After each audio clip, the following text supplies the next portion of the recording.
photo of Fyodor Mikhailovich was a Russian novelist, short story writer, essayist and journalist.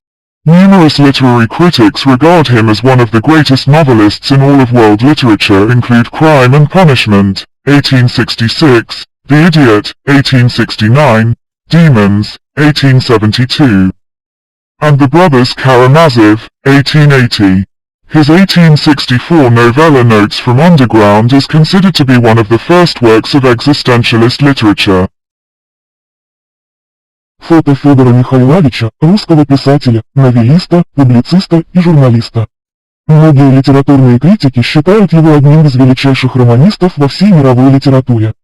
Включают «Преступление и наказание», 1866 год, «Идиот», 1869 год, «Бесы», 1872 год и «Братья Карамазовы», 1880 год.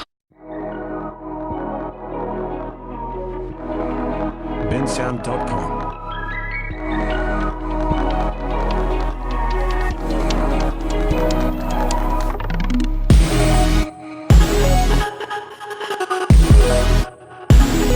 Follow me for more tips. Следуйте за мной для получения дополнительных советов. Thank you for watching. Спасибо за просмотр.